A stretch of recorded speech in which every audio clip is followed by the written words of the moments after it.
Once the war began, President Abraham Lincoln proclaimed the Union blockade of the entire Confederate coastline. This strategy was the core of the Anaconda Plan, famously nicknamed Scott's Great Snake by the press. The goal was to suffocate the Confederacy by squeezing it from all sides. Welcome back. In Part 1, Texas left the Union. Now they had to fight. The Union blockade was devastating, blocking 95% of cotton exports. But the blockade wasn't just external. When the Union captured Vicksburg and New Orleans, they controlled the Mississippi River, effectively splitting the Confederacy in two. This meant the main Confederate armies in the East were cut off from the cattle in Texas and the salt in Louisiana. Texas was isolated. But because of its unique geography, it became the back door of the Confederacy, a massive illicit smuggling zone that kept the war machine alive. Today, we're covering the Cotton Road, the Master of Ruses, and the battle that happened after the surrender. The Union Navy could patrol the Gulf, but they could not legally blockade the ports of neutral Mexico. This created a loophole. A massive trade route called the Cotton Road developed. Huge wagon trains hauled cotton from East Texas to San Antonio, and then on a perilous 6 to 8 week journey south to the Rio Grande. British military observer Arthur Fremantle traveled this route in 1863. He described the scene at the mouth of the river. The miserable shantytown of Baghdad, Mexico, had exploded into a massive boomtown. Fremantle saw endless bales of cotton piled on the beaches. In Matamoros, this cotton was sold to brokers for gold, guns, and medicine. It made merchants like Richard King and Mifflin Kennedy fabulously wealthy. In a bizarre twist of capitalism, some of that cotton was shipped from Mexico to textile mills in New England. Union-allied merchants were effectively buying Confederate cotton, providing the gold that bought the guns used to kill Union soldiers. The Confederates even experimented with using camels, imported by the U.S. Army before the war, to haul the cotton. The experiment failed because the camels proved very disruptive, frightening the mules and horses. In October 1862, a Union fleet seized Galveston. Soldiers from the 42nd Massachusetts occupied the city's wharf. Enter Confederate General John B. Magruder. Known as Prince John and the Master of Ruses, he devised an audacious land and sea attack to retake the island on New Year's Day, 1863. Magruder's navy consisted of two simple river steamers, the Bayou City and the Neptune. To protect them, he converted them into cottonclads by stacking hundreds of cotton bales on their decks to absorb cannon fire. In the darkness, the Neptune was hit and sank, but the Bayou City rammed the USS Harriet Lane. Confederate soldiers swarmed the Union vessel in a brutal hand-to-hand fight, capturing the ship. The Union flagship, USS Westfield, ran aground.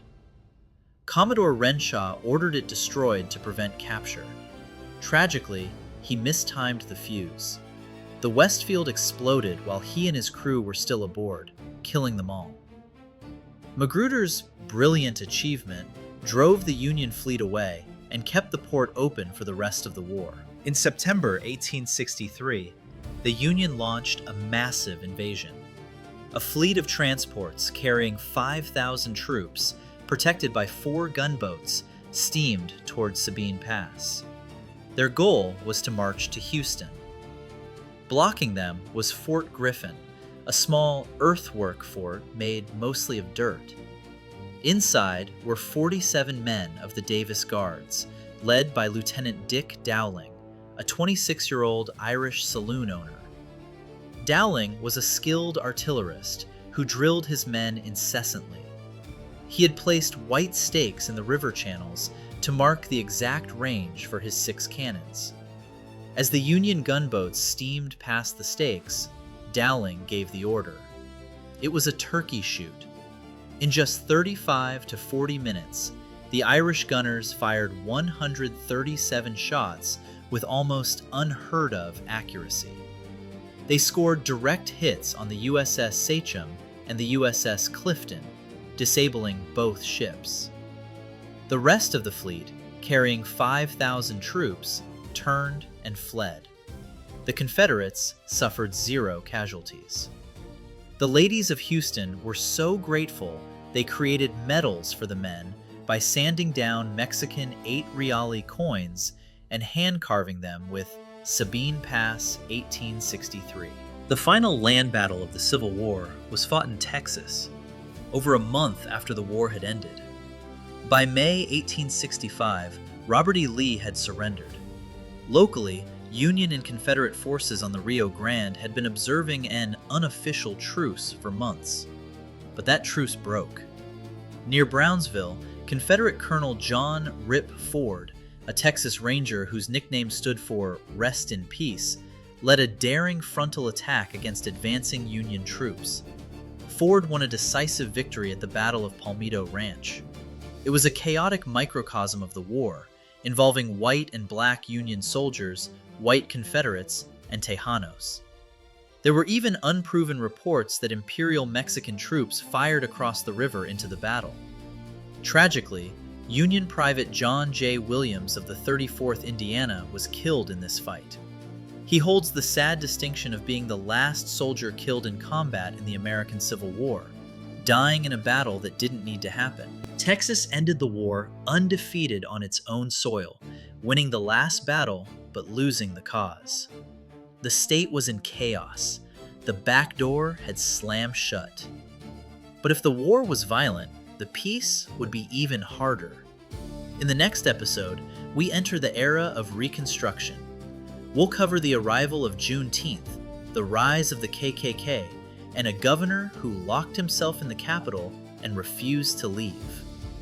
Don't forget to subscribe so you don't miss part 3. And here is my question for you. Was the Cotton Road genius or hypocrisy? Considering the North bought the cotton that funded the South's war, do you think the Cotton Road trade exposes the hypocrisy of the war's economics? Let me know in the comments. Until next time, stay curious.